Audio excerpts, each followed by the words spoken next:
By the way, Ernest and Matt, it's nice to see you all in person. I feel like I've been engaging, with you and your Yes. all these years. So. I know. It's like we've got this whole network of these of Latinx science fiction people we've never actually met in the face. So this is our next best thing, Yeah. Well, it would make sense that we're only on the internet. Oh, right. So you guys not been on a panel before then? This is the first time I was trying to put together Oh, something. us three? No. Aha. I know, which is kind of strange, but. Because one of the questions was about these sort of Latinx panels. There's a lot more of them lately. Yeah. So you've been put on them. No, but it's true. We need a Latinx science fiction conference at some point. There was one in California somewhere, maybe 5 or 6 years ago. But since then, I don't think there has been. At like the Chicano Studies place at UCLA, or something like that. Yeah. All right. I remember. Well, let me introduce everybody, and as we get started, so the audience can recognize you as we talk. I'm David Sandner. I'm here for the Zines to the Future project. That's what's behind me, virtually, obviously, since nobody can really get into that room except the designers and librarians who put it up. But the links to that will be opening after we close the panel. Our theme is Imagining Diverse Futures, and that's led us to this panel on Latinx science fiction, genealogies, foundations, and futures. So we want to talk about what it means to create something that is Latinx science fiction, where it sort of comes from, where it might be going in the most general terms, those things. And to talk about that, we have 3 experts. So let me introduce the 3 of them. Cathryn Merla-Watson is an associate professor of Mexican American Studies and co-director of Gender and Women's Studies at the University of Texas, Rio Grande Valley. She's the co-editor of the collection Altermundos, Latino-Latina Speculative Literature, Film, and Popular Culture, which won the Before Columbus Foundation's American Book Award. Ernest Hogan is a writer, essayist, cartoonist, and illustrator as well, author of Cortez on Jupiter, High Aztec, and Smoking Mirror Blues. There's recent work in the Latinx Rising, which I'll be mentioning coming up, which is Flying Under the Texas Radar with Paco and Los Frittales, 5 to the Future, novelette in there recently. There's a short story up at Arizona State University, the Center for Science and the Imagination site. Tomorrow is Another Days, and mention that one in particular because we have a student here who illustrated that one. So as you go into the exhibit, you'll see an illustration of that one. And Chicana Nautica Manifesto appears in Ultramundos. I think that's a great piece on what the kind of things that here Chicano and Chicana Nautica, Chicano science fiction can do. Matthew David Goodwin is a scholar, editor, translator. He's the editor of Latinx Rising, an anthology of Latinx science fiction and fantasy, as well as the forthcoming young adult collection, Speculative Fiction for Dreamers. His study of Latinx science fiction, The Latinx Files, Race, Migration, and Space Aliens, will be published with Rutgers University in 2021. And he's currently the visiting scholar at the Institute for Advanced Studies in Princeton. So those are introductions for our 3 panelists, and welcome. Thank you for coming to this. It's really excited to put the 3 of you together, and so I wanted to say something about putting you 3 in particular together, and then have you sort of talk back to that creation, because it's your connection to firsts in this field that we're looking at, an area of a newer area of discussion in Latinx science fiction, something that's been noted and noticed, where even the names are not perfectly clear. Sometimes they'll change. What should we call or talk about here, right?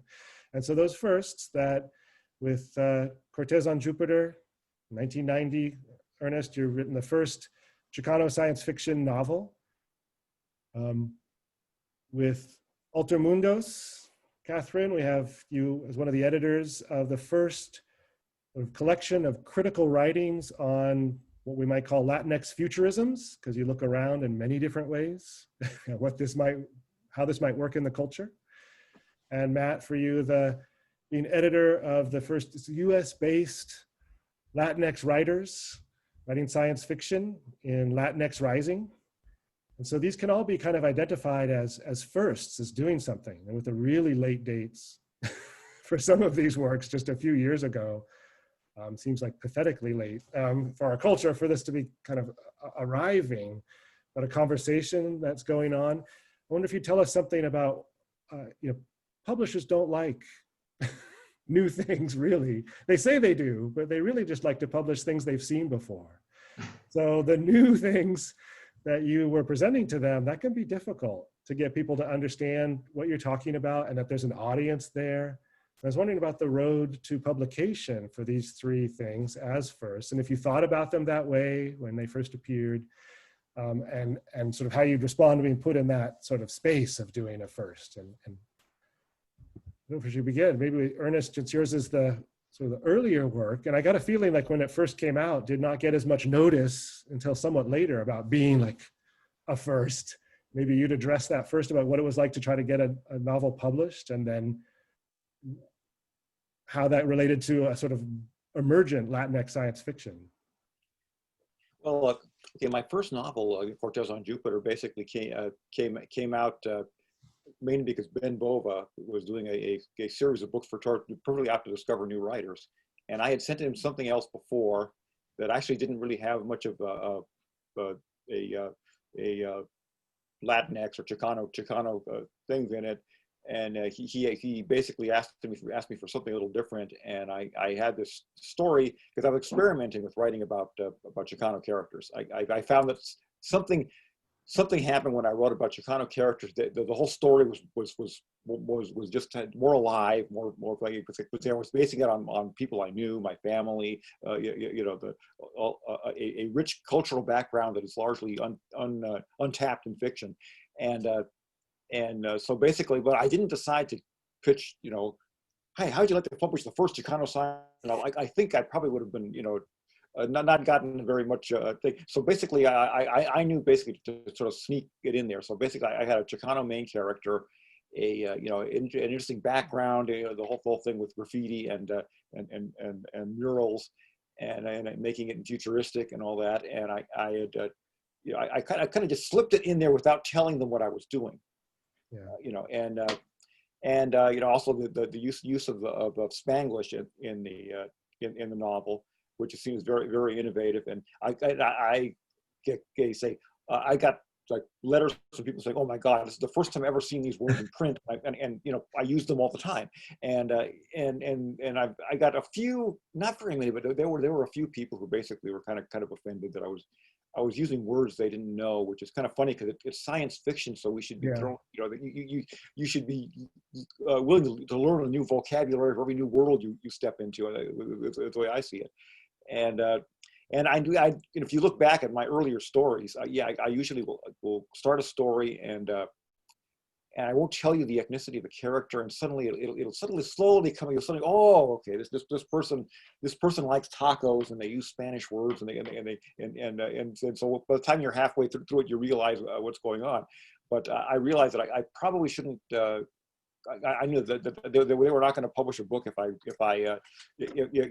wouldn't blatantly decided that I was going to break ground and do the first Chicano whatever. And it's kind of funny. It was like I set foot on the moon and nobody cared, because it and also the reviewers and the way they was put it, they liked the book, but nobody quite actually, they weren't quite sure about the Chicano end of it. Like some people thought that because because my English was too well, that maybe I was just a guy passing for Chicano. I was also my name, my Irish great grandfather, left me this legacy of being different in one other way, and all that. But then the whole, if people go to the whole traditional of New Mexico Irish is going back to Billy the Kid is something that people just aren't aware of, and my grandfather was, Grandpa Hogan looked Irish until he started speaking Spanish to you, and then suddenly you go, oh, okay, this is something different with this guy. But it's been kind of, they've not been eager. I think basically they would really they don't quite see us as money makers these days. Which if we were big bestseller, like I'm really excited about Sylvia Moreno Garcia and her getting the New York Times bestseller list, because I'm hoping that she's going to start breaking some ground there, and people will they'll start deciding that that hey, we don't have to have the character be from New York City, Yeah, although it seemed like your book coming back into print was about 2014, and that was partly like a noticing that there was something going on here. Yeah. Well, what happened was first I decided to publish it myself as an ebook, and I got that going, and then after a while the people at Digital Parchment, Strange Particle Press, decided to take over the ebook things of my books and promoting them and do a lot better than I could do on my own. Right. And also they pay for a lot of it, which is good. But also I've been earning good royalties since more than I would have for say a paperback book from a New York publisher. So it's been a pretty good deal for me. But also it's gotten all this attention. I was I was jumping up and down trying to tell I'm here and not getting much feedback from it, and it seems like the last decade since I've been this online stuff and everything it's just gone through the roof. Yeah, that's great. Which I guess brings us to these more recent books, 2017 for Altermundos. So why don't we go to Cathryn, to you, and how that kind of came into being and what it was like to try to get it published. And it's very eclectic book, which I love. That you look at essays and literary criticism, but also poetry and stories. And there's artists talking about their work. So looking at very different kinds of media. And was that hard to sell, or was that right there built in the beginning? What was it like what was your experience like? Sure. So this project actually emerged when I was trying to write a dissertation on representations of the alien and ghostly in Tejano Chicanx cultural production. And at one point I wanted to do it with more of a science fiction focus, but there weren't at the time, and this is 2006, 2007-ish, there weren't the kind of texts that I needed as a student to write that dissertation. Unfortunately, I didn't come upon Ernest Hogan's writing till later, and I think maybe a few years after Lunar Braceros was published, but it still wasn't enough to make a dissertation. And so I started noticing, flash forward 4 or 5 years, that at a lot of conferences the National Association of Chicana and Chicano Studies, as well as MELIS, Multi-Ethnic Literatures of the US, there were a lot more graduate students in particular and junior scholars who were starting to present on this work and to think about this work. And in fact, one of the first conversations I had about thinking about Latinx science fiction was with one of our contributors, Andrew Uzendowski, who was at UT Austin. And he introduced me actually to some of the authors that are in this anthology, and including Ernest Hogan's work. And so I came to Ben, and I was not only was I a junior scholar, but I was also adjunct faculty at an institution. So I had zero power. And I had known Ben from my master's degree at UT San Antonio, and he was amazing. He's an amazing mentor, and he thought it was a great idea. And I was sort of asking, what could we do with this? And so we started off with the special issues with Aztlan, and there's a reason we went to Aztlan, right? Rather than other journals or publications. And really quickly, I wanted to say, I forgot to mention that while the 2 special issues in Aztlan were in process of, or were about to come out, I applied with some really great scholars to the American Studies Association for a panel on Latinx sci-fi and speculative stuff, and it was rejected. Really? And then I did almost the same exact panel a few years later, after not only the special issues came out, as well as Altermundos, and it got in.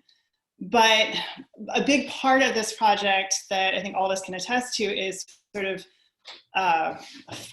creating space for this kind of work to emerge. And one of the things that you commented on was that this edited collection is super interdisciplinary. And so at the same time that Dr. Goodwin was publishing his anthology, I was has been thinking of this as kind of like companion pieces, right?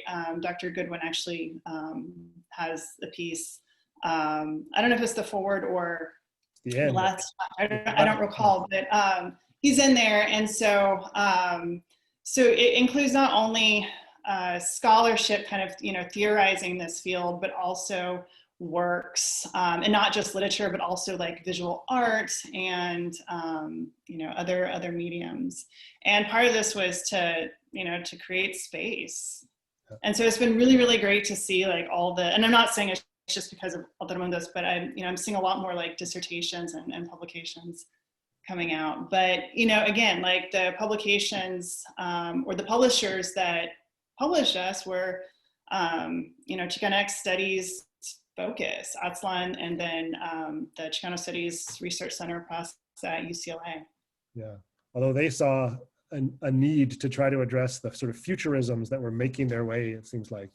And so who knows how these things go back and forth, but that they want something and you're beginning to offer it, right? And somehow these things all start to fit together. Ernest, I think you were ahead of your time. Yeah, I'm guilty of that. That phrase keeps coming up when talking about my career. It's a good one, but ahead of its time, right? Yeah, well, yeah. Well, Matt, why don't you tell us about what it meant to get Latinx Rising and how you shepherded that to getting published and whether you had difficulty. Yeah, sure. Yeah, Latinx Rising, like Cathryn, came out of my dissertation, and I think we also had similar kind of challenges because we were interested in this topic, and for all kinds of reasons, but it's a really dispersed kind of field, and so it was a little bit difficult to get a grip on. What I did is I went to Latin America. So I kind of put US Latinx lit in kind of dialogue with Mexico and Puerto Rico.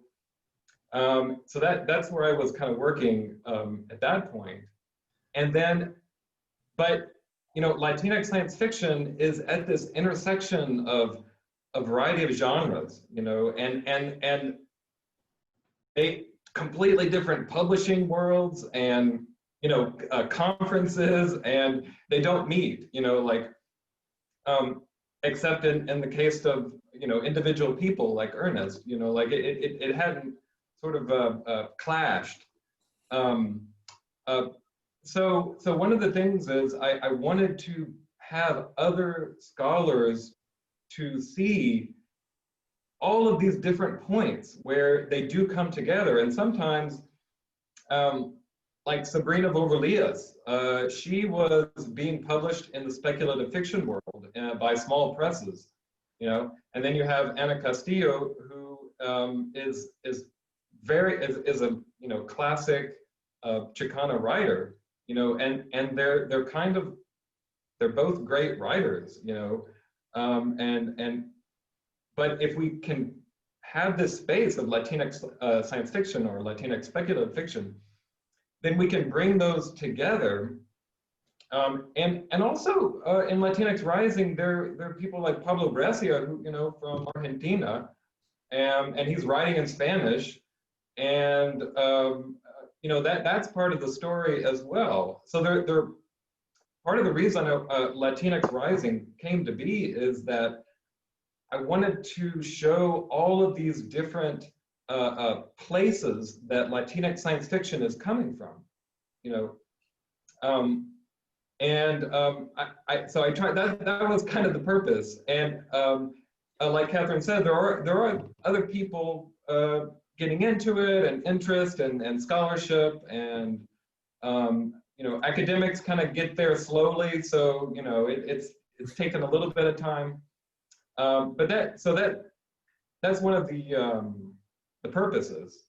And in that sense, we had talked about kind of like a community that is kind of forming around Latinx science fiction. And one of the things we did with Latinx Rising was to do like a fundraiser, a Kickstarter.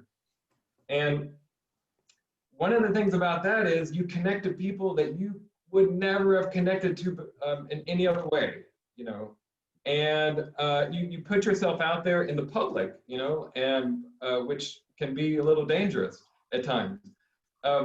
But it was really fantastic, and you know, a lot of the people into this topic, we got to connect to each other, and so it's created this kind of like very loose knit like threads around the country. So in that way, I think it's been successful in bringing together a foundation of writers and readers and scholars. You know, I don't think it. I really don't. David and I had talked about this before, but I don't see it. Any of these anthologies or the work of Ernest as like a canon. You know, like a sacred collection of texts that, you know, like the best text. You know, I see these works as a foundation to form this dialogue, to form this community. You know, because we're all into this stuff, and let's talk to each other about it. Yeah, so it sounds like it was partly conceptual on your part, even to get to exactly what it is you were collecting, what kind of writers and what you were looking for. And I know you talk about in the foreword to that about magical realism, you know, which had become a default way to collect any fantastic literature of any kind that looked in any way Latinx, in it would go. And that, and so nothing against magical realism, in which many wonderful things have been done, but it seemed like something was missing, and that was part of your, which is then again like conceptual, just even trying to imagine what does it mean. Whereas like what Ernest has done with his novels are clearly science fictional, you know, they're not magical realism. So that doesn't help you if that's the term you tried to lay on him. That I don't think that would work. Well, lately I've been telling people that magical realism from a sufficiently advanced technological culture becomes indistinguishable from science fiction. Well, if you could write how would Borges write a story about a Zoom conference? You know, and then you're there. Huh? Yeah. So, but it's, yeah, I mean, there isn't any final way to hold fantastic literatures apart, but there was some need to say something more than what magical realism was able to cover. Is that fair enough, Matt, for what you were looking for? Yeah, well, I mean, yeah, definitely. I mean, there's lots of reasons that science fiction, you know, is kind of an important genre socially. You know, it's about the future, it's about technology, it gives you the forum to talk about those things. But also, you know, science fiction was born in colonialism. And, you know, if you want to have something interesting to say about colonialism, it's a really good language for that. And as well as immigration, migration, you know, labor and technology. Robots are always about labor, politics and technology. You know, all of this stuff gives Latinx studies or Latinx literature a whole new language to talk about the issues, you know, the same issues that are there, but put into a different language. So that maybe magical realism doesn't give you the same handles or tools to draw it out into stark contrast or something. I think so. Yeah. Yeah, Cathryn, is that in putting together your collection, was that the kind of conceptual issues kind of that you were facing too, to try to figure out what this thing is and to sort of talk about it as against other kinds of, again, sort of fantastic literatures that were well recognized in Latinx studies? Yeah, so much like, you know, Matt was talking about, one of the things he talked about in the introduction is how magical realism, and not to dump on magical realism, but I'm, you know, trained in my BA with, you know, Latin American literature. but it's been a huge roadblock to understanding that the complex and innovative ways that Latinxes are engaging this genre.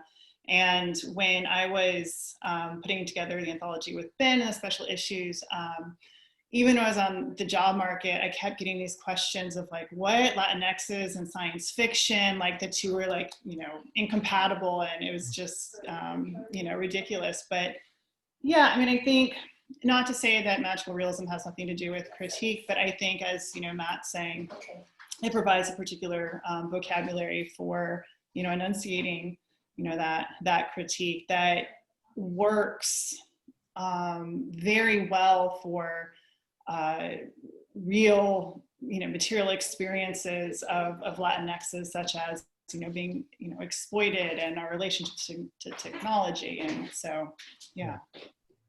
And there's nice, Ernest, and like what you were writing and when you're writing, just at the end of like the cyberpunk sort of movements in science fiction, which your work is definitely connected to, which had its own ideas about taking things from the street and remaking them or reusing them, which has implications, it seems like, for the kinds of things that you're talking about. In Latino culture, Latinx culture, there's rascuache, which is like putting all sorts of different things together and all that, and that I've really picked up on, because it comes naturally to me. But I kind of you do it to people from the outside, and they go, oh, you got this and that together, and that didn't, and it kind of makes me nervous to see that happening.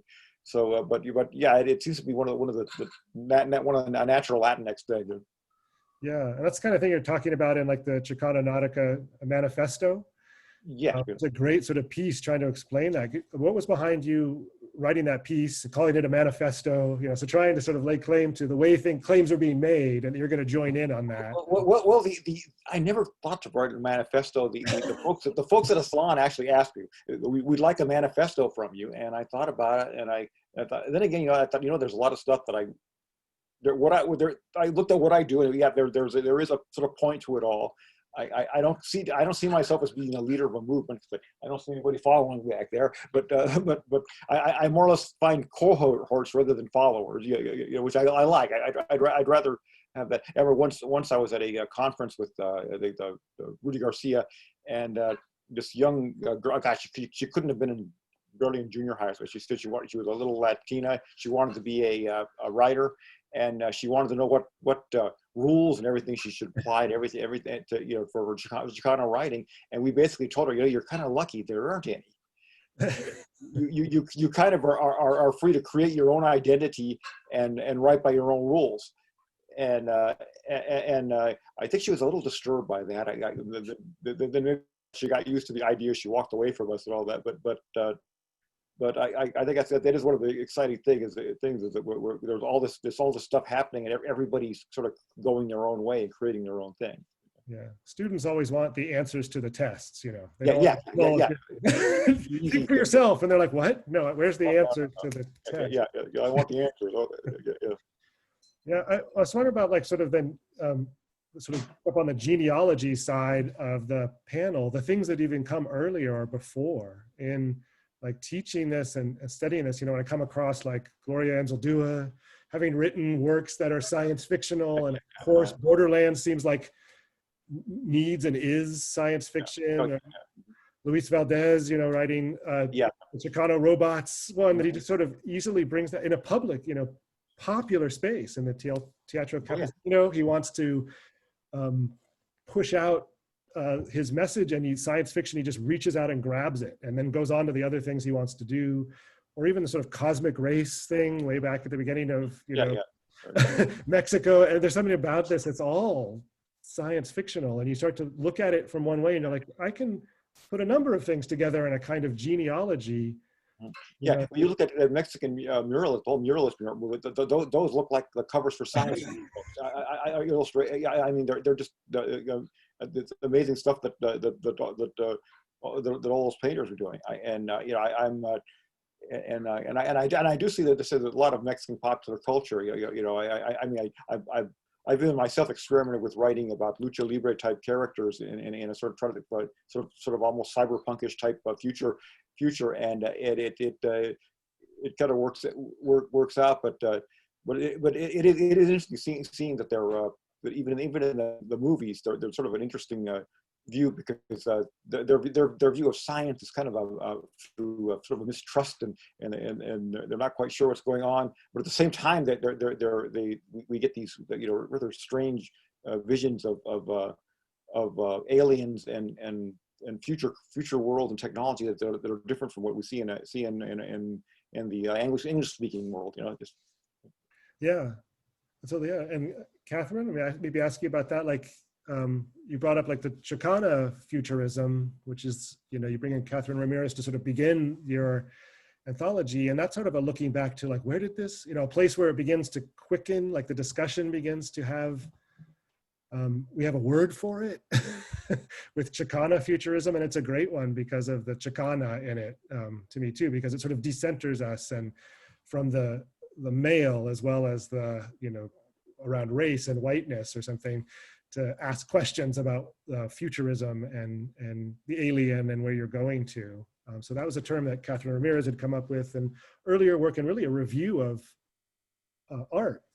But then you were drawing her back in to try to talk about literature and other kinds of things as well. I mean, you're starting to look backward and create that sort of tradition or genealogy, we could call it, if we don't want to quite call it a canon, which Matt has already kind of gotten rid of, or a tradition. What did you see when you were beginning to think that way and kind of look back and try to draw in these key moments?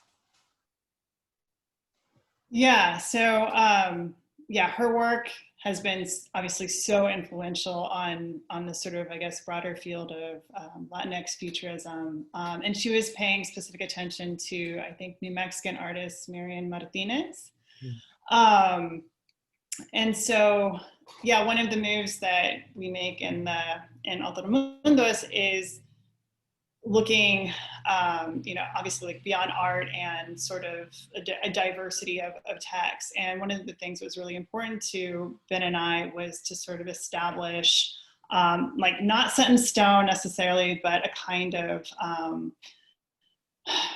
genealogy. And that genealogical work has been challenging because in some ways, like you have, Ernest Hogan, for example, who kind of works like within and against this genre, right? And sort of creates something new, right? But you still see like, distinct like tropes and conventions of science fiction, but you're doing something, different. Whereas you have other artists, or cultural producers who are not quite engaging with science fiction tropes in quite the same way, but more drawing in a more focused way on like indigenous iconography that happens to have a kind of what a Western audience would perceive as like science fictional, right? And so trying to kind of map all that out, and not that it's definitive at all in this book, but yeah, it was challenging. And also it wasn't, so we cover not just science fiction, but also the speculative, which is an umbrella genre for like fantasy, science fiction, horror. And the reason we do that following Shelley Strebe is because oftentimes Latinx cultural producers intentionally, blur those boundaries to kind of reflect like cultural mestizaje. So it was triple, I'm just making up words now, but it was challenging in like multiple ways to do that, yeah. Yeah, well, and Matt, I wonder if what work you were kind of doing that brought you into doing Latinx Rising.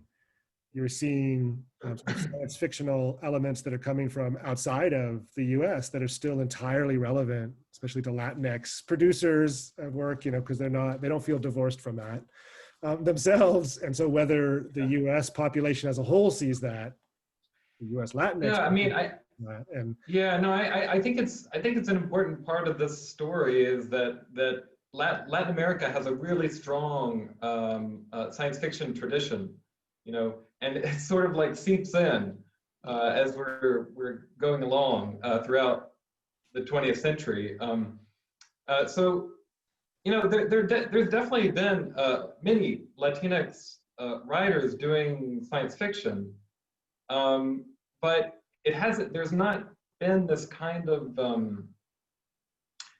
strong line of influence. So one of the first science fiction writers in the U.S. is a Cuban-American kid, Louis Senadens. Oh, yeah. He was writing steampunk, and you know, in the 19th century, and in Brooklyn. Then you've got Isabella Rios, I think early 70s, and then you mentioned Anzaldúa, who, you know, at the time, you know, she wasn't like, that's not how she was presented. That's not how we read Gloria Anzaldúa in Latinx studies, you know, that she was science fiction, you know. But she certainly was very influenced by science fiction and wrote a couple of poems, science fiction poems, as well, you know. So there's not been this like really strong line of influence, but there are these points like Sherry Moraga in a play, a Mexican Medea play, cites Blade Runner as kind of the background for what's going on. And, you know, you have to think of Eddie Olmos and, you know, his portrayal of a futuristic Pachuco, you know, and so there are these kind of like interesting moments in my mind of where there's these connecting points. And then there are some Latinx writers who were they were writing science fiction and had, you know, nothing you could say as particularly Latinx, which, you know, it doesn't matter, you know, like people write what they want to write. Right. But one of the reasons we come to this stuff is, you know, is for that kind of transformation of Latinx literature and science fiction. And I think Ernest does this in Cortez on Jupiter. There's this alien, you know, it's a dispersed intelligence throughout the atmosphere. And the people that interact with it, they all die because they can't like take in this huge a barrage of information. But this wild Chicano painter, you know, he confronts the alien and is able to kind of take it in, and because of his Chicano background, because he has struggled with the dispersed cultures, you know, Spanish, Anglo, you know, indigenous, everything in between and everywhere. And so so that to me is a kind of good description of what Latinx science fiction can do. Really transform transform science fiction, you know, through a variety of Latinx experiences, you know. So a Puerto Rican writing a story about colonialism, it means a lot historically because of its history as a colony and that it still is a colony, you know. So these experiences in the background are kind of like give these writers a new ability that I think is really powerful. Yeah, and in which science fiction is, as some of these earlier writers we've talked about, is something they just sort of, it's so close by. You reach out for it, like Anzaldúa did, or you just, there it is. And Ernest, it seems like even in your work, so much is set in LA and in that LA area for Cortez on Jupiter. Like half of it's there in East LA, which is great when I'm reading it with students who live here in SoCal. So you grew up here, right? And you're putting that in. Yeah. And then half of it goes off to yeah. The Jupiter and to this alien intelligence. And so it's a very much a mixing of this place, and I'm pointing down now because where I'm at here in Southern California.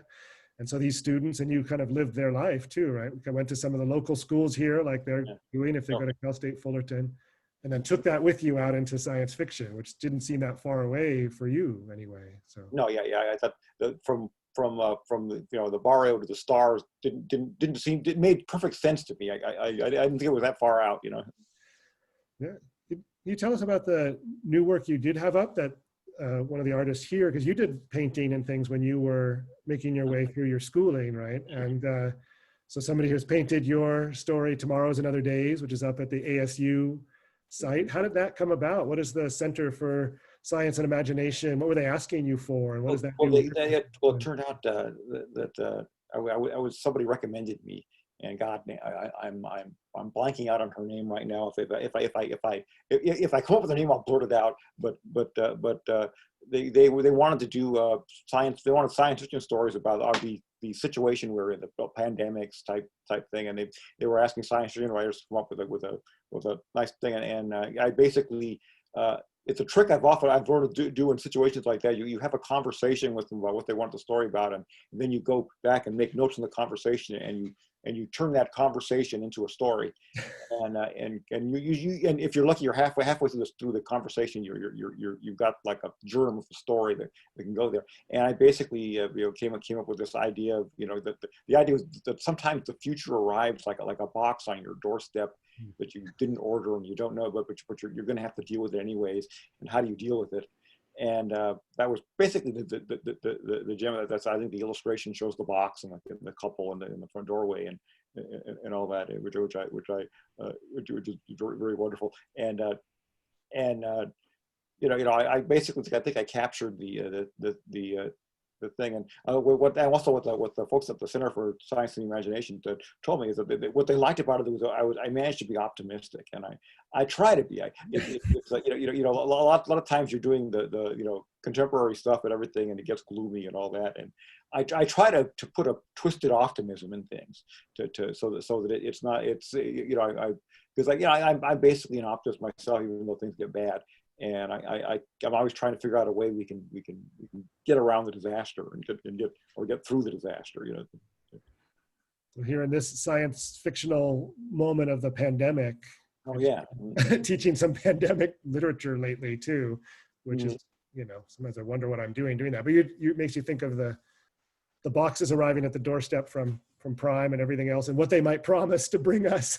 Oh yeah, and it's just I just sort of thought that we keep seeing the future coming in as this product that comes in, and at the same time you kind of need to build your own future, or else somebody else is going to build it for you. That's sort of one of the themes of the story there. Yeah, well, great to kind of connect to some of the local stuff too. That Matt, you're working with in doing the speculative fiction for dreamers, so something that's coming for you, and it's just gone through a Kickstarter that was successful, right? And yeah. But you have your co-editors, one of them with Libros Mobile, so working nearby here, connected at Santa Ana, not far from where I'm up in Fullerton, right next to the university. Sarah Rafael Garcia. Mm-hmm. Yeah. So how did that book come about, and that sort of forward-looking, hopefully seems like a positive kind of collection on the face of it. We haven't gotten to read the stories yet. Yeah. So come about after Latinx Rising. Well, while I was putting it together, I noticed a lot of young adult fiction. People really trying to get into that kind of market. And it wasn't my specialty at all. So I had to kind of read up on what was going on and get some help, so Sarah Rafael Garcia and Alex Hernandez sort of got together and put it together.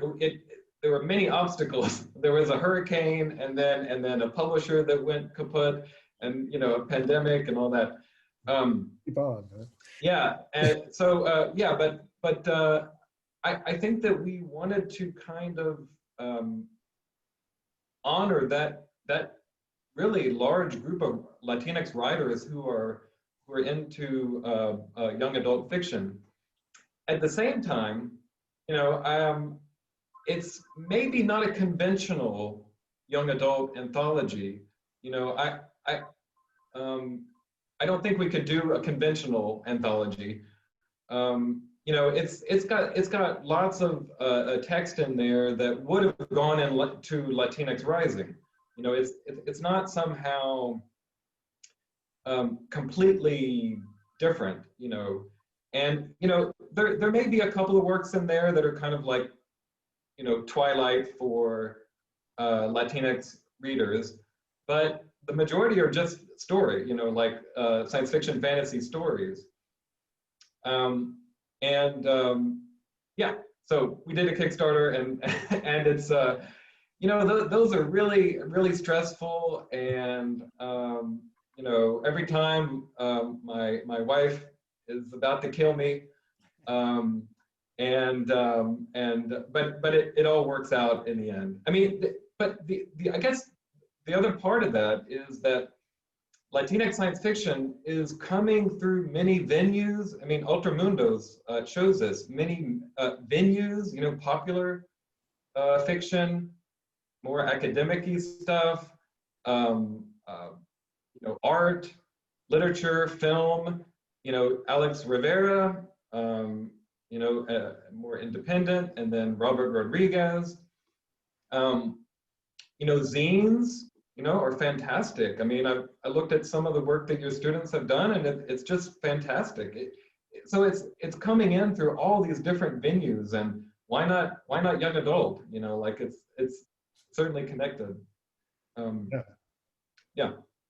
Well, yeah, I guess can connect that, Cathryn, with you and the connections between like what you were doing and what Matt was doing, and like the Mundos Alternos, the art collection. I think Rob Hernandez appears in your collection as one of the writers writing about that art installation, which tries to gather so many artists together, and sort of that kind of work continuing on, and what's going on from there. I mean, there's three things then all kind of coming out at the same time, attempting to find something, bring something together, and sort of push it forward. I'll let you talk to that. Yeah, and I was just thinking as you're talking, it's such a small world. I actually met Rob in San Antonio at the artist house, who I ended up writing about for the editing collection. But yeah, there's so much to tie together, and it's really great that, well, for me, selfishly, that we're doing this right now, because I've been asked to do a longer encyclopedia entry for Cambridge, and I already did one for Oxford, but this one I'm particularly excited about because it's looking at, or it's asking me to look at Latinx science fiction from the early 90s to the present moment, and sort of thinking about how all these things tie together, in particular in how they're responding to particular social, historical, you know, political contexts. And it's interesting to think about, like right now, or not just right now, but like the past 4 years, for example, how Latinx sci-fi and speculative fiction and aesthetics has been responding to, you know, the Trump administration, right? Trump presidency. So this panel's been really helpful for helping me think through. But yeah, and when Matt was talking, I was thinking about like how all of this kind of forms this, all these different texts with these different genealogies form this kind of like loose constellation. So, which is very kind of sci-fi-y. Yeah, well, I love that you're writing a definition. I got to teach a class which had Afrofuturism and Latinx science fiction in it. And then what I did the very first day was go to the Encyclopedia of Science Fiction, which is up online and a big major sort of product for, you know, when you want to look things up around science fiction. And we go and look at the Afrofuturism definition and read it and think about it. And, you know, there's some problems maybe, and we talk about it, but there it is anyway. And then I'm like, okay, let's look up Latinx science fiction.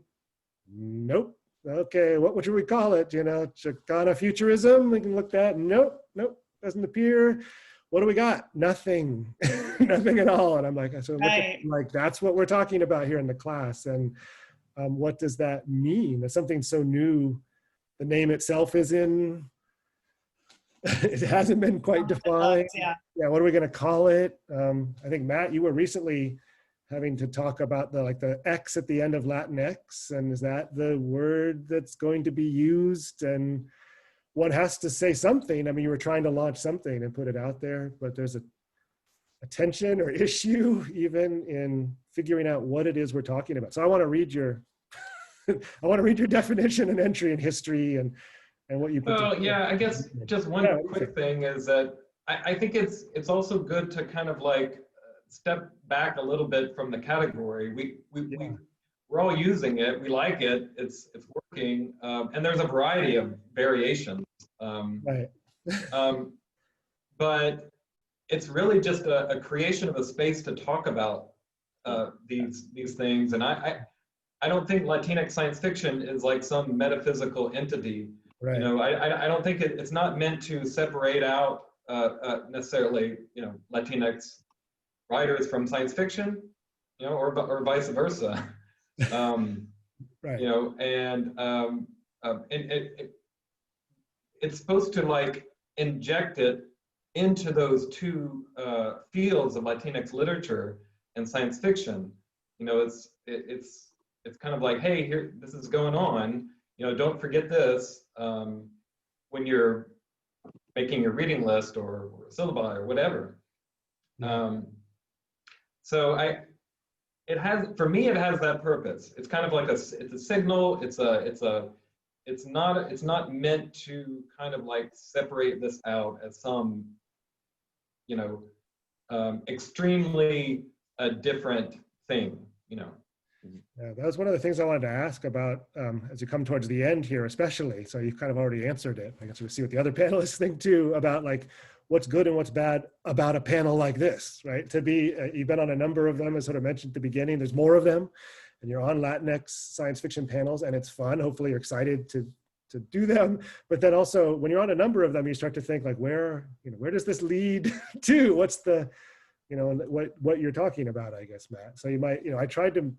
That's why coming up with like the firsts and having something else that we're talking about, doing this conversation on, I didn't want it to, I thought there have been a number of Latinx science fiction panels, and I wanted like, well, we need to start to evolve the conversation and let it start moving forward. But that is still sort of an issue. Is it going to just put it over here as a thing over on the side that doesn't reach out? So you guys have been, as I said, all of you on a number of Latinx science fiction type panels, and Ernest, you've probably been on many of them as people have really noticed that, you know, the ways that Cortez on Jupiter is kind of a pivot point and can be read that way or seen that way.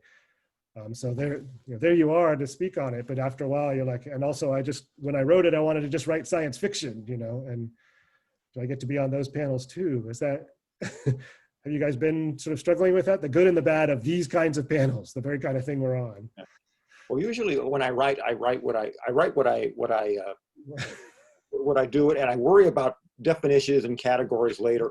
The first one usually comes when you try to publish it. You got to cut it, and I've kind of learned over the years not to be too picky about what I define myself. If the publisher thinks I'm one thing, I think about a cyberpunk. I'll be a cyberpunk. I'm in a Afrofuturist anthology. I'm involved with a lot of things that use the term Latinx, even though it's kind of controversial in some circles. And I basically, if I figure I do what I do, and I let other people define it. And so I'm not one of the definers, which was kind of made the writing the manifesto a little more difficult. Like basically, there was more, okay, what do I do, and how do I explain it to people? And it was more than that, rather than trying to, you know, how to do Chicano science fiction. You know, it was more of that. And but I keep trying to work that way. these panels, I guess, forced me to think about what I'm doing, and I think that's kind of good because it sort of puts a focus on it and everything. The novel I'm working on has it's the main character is a Chicano science fiction writer who has similarities to me, but is also very different. And I'll probably from all this talking about what that is, there may be something more in the novel that take it in a slightly different direction and maybe focus to the character and all that. But it is it kind of forces me to think about that a little more, and I guess probably is a good thing in the long run, though. Have your character appearing on lots of panels and wondering what he's doing. Something like that. Yeah. We'll see some weird thing. But this is just sort of the way it goes. That we keep having. But also at the same time, I don't want to sort of like feel that younger writers or people coming in will feel they need to follow a set of rules and all that. I think that it's great that we're kind of it's kind of in a weird way the Wild West of literature right now. Yeah, well, we don't even quite know what to call it. Or yeah. All right, well, we're coming towards the end of the hour, so I want to talk about some of the any things you might have coming. I'm looking ahead. I know, Cathryn, it looked like you might be doing work on the apocalypse, which we're living in right now, and other things that you're looking forward. Will you tell us about the work that you're doing, how it relates to the things you have been doing, and other? I guess you told us about this doing work trying to define, which even though it might not be incredibly long, will probably take a lot of time to feel like you need to sort of get it right, because that seems like it'll be a great thing to do to try to define Latinx science fiction. What other kind of work is coming for you that we should see coming down the pike? Yeah, I really need a sabbatical. Oh yeah. Sabbatical gods. Yeah. So I have two projects that I'm trying to work on in addition to the encyclopedia entry. One is a book or a monograph examining contemporary queer Latinx performance and how it engages and redefines the apocalyptic, and I find the apocalyptic really compelling, I think, right now for like obvious reasons, and so do these artists, but it's also a way of looking at how this genre like reveals social ills and imagines like new possibilities, which is kind of at the heart of queer theory anyway. And then the other project is starting to define, I feel so like old school or something, trying to define like all these genres, but the Latinx Gothic, and more specifically Chicanx Gothic. And so I'm working on a project with Anne-Marie Bettis, who's out in California, and Orquídea Morales, who's on the other coast. So that's another collaborative project. I love working collaboratively. Oh, well, that sounds great. So you are doing a lot of sort of definitional work in these strange places, at least putting out claims to see what happens, which I guess we need, whether, whatever it does, they become lightning rods to further the discussion, we hope, right?